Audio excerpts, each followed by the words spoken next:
है, इसके लिए एक लंबी यात्रा करनी पड़ी है, आजादी की यात्रा। इस यात्रा में हजारों लाखों लोगों ने अपनी जान की कुर्बानी दी।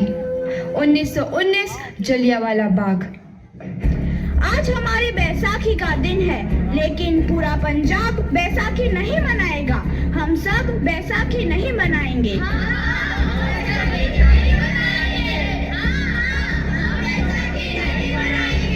जब तक हम अंग्रेजों को भारत से बाहर नहीं निकाल देते, पूरा पंजाब बैसाखी नहीं मनाएगा। अच्छा, तो तुम सब हमारा विरोध करता है, भाग जाओ यहाँ से, इसका अंजाम बहुत ही बुरा होगा। हम नहीं जाएंगे, तुम लोग जाओगे, हमें नहीं, तुमको भारत से भागना होगा। Soldiers fire!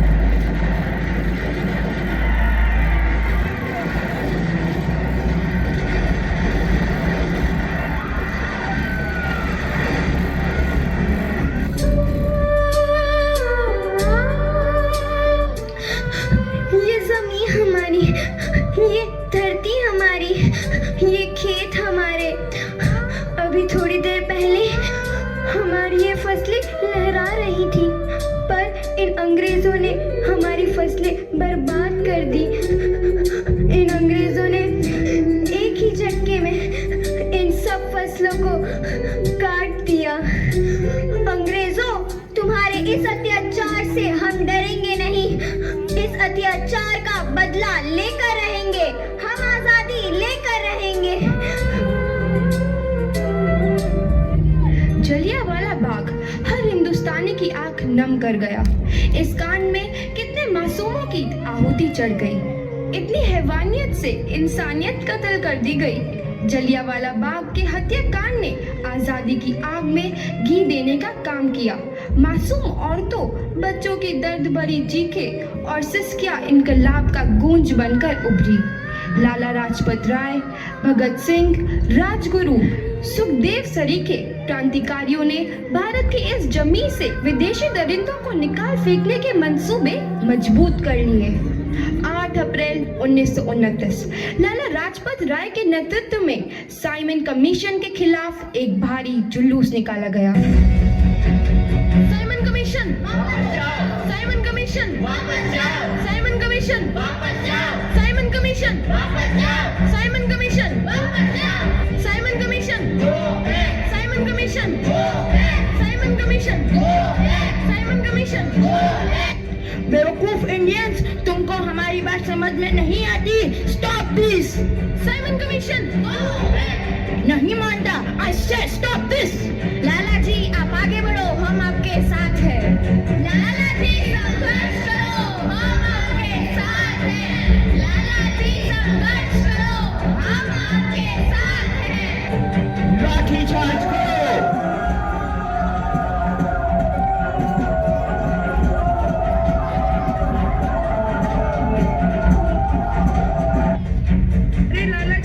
गहरी चोट लगी है, उनका सर फट गया है। मेरे शरीर में लगी एक एक लाठी अंग्रेजी सरकार के कफन में कील का काम करेगी। ये आजादी की लड़ाई रुकनी नहीं चाहिए। ये जिम्मेदारी मैं तुम सबको सौंप कर जा रहा हूँ। लाला लाजपत राय की दर्दनाक मौत के बाद भगत सिंह, सुखदेव, राजगुरु, वतन के इन मतवालों के खून में ऐसा उबाल आया जिसका सामना करना अंग्रेजी सरकार के लिए मुश्किल हो गया। अंग्रेजों को करारा जवाब देने के लिए स्कॉट और सैंडर्स को मारने की रूपरेखा रची गई।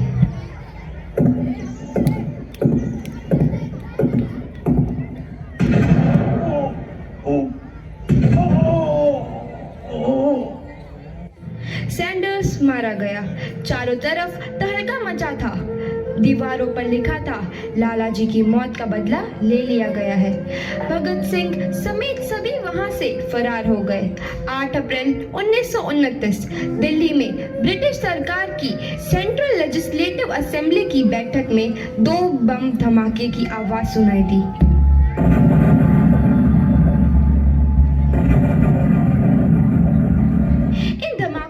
अंग्रेजी हुकूमत को हिलाकर रख दिया। इस घटना को अंजाम देने वाले भगत सिंह, राजगुरु और सुखदेव ने अपने आप को अंग्रेजों के हवाले कर दिया। 1930 को अदालत ने अपना फैसला सुनाया। मुलजिम भगत सिंह, मुलजिम राजगुरु, मुलजिम सुखदेव को दफा 121 और दफा 302 के तहत ये अदालत तीनों को मुजरिम करार देती है और इस गुस्ताखी के लिए ये अदालत इन तीनों को सजाए मौत की सजा सुनाती है। सरफरोशी की तमन्ना अब हमारे दिल में है, देखना है जोर कितना बाजुए कातिल में है। भगत सिंह और किशन सिंह ਤੁਹਾਡੇ मुलाकात की आए हैं।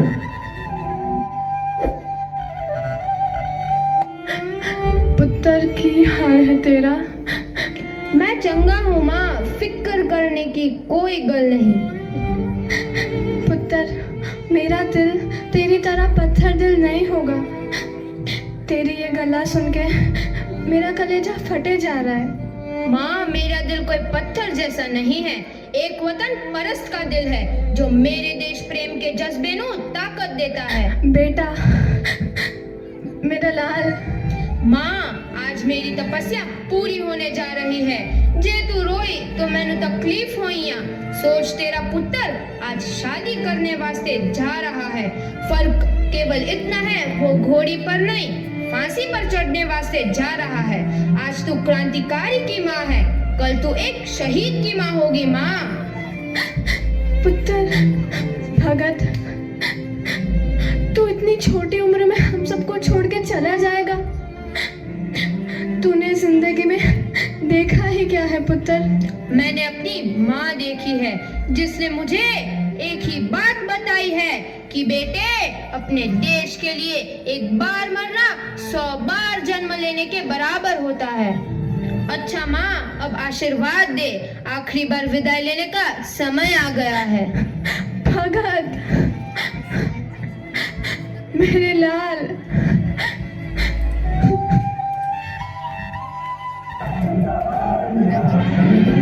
भगत सिंह, तुम्हारी कोई आखिरी ख्वाहिश? हमारे हाथ खोल दिए जाए। हम तीनों दोस्त एक दूसरे से गले मिलना चाहते हैं। उनके हाथ खोल दिए जाए।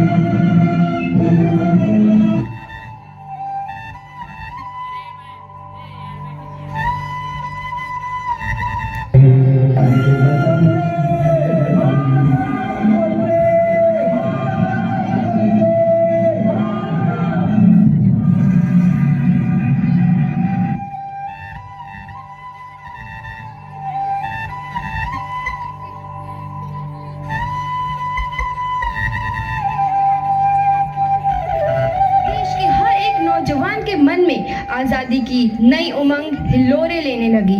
अंग्रेजों भारत छोड़ो का नारा जोर पकड़ रहा था। सबने एक आजाद भारत का सपना देखना आरंभ कर दिया था। हर कोई अपने अपने ढंग से इस महायज्ञ में अपनी आहुति दे रहा था। सुभाष चंद्र बोस, रानी लक्ष्मीबाई, तात्या टोपे और मंगल पांडे जैसे शहीदों की कुर्बानी रंग लाई। 15 अगस्त 1947 को भारत आजाद हुआ।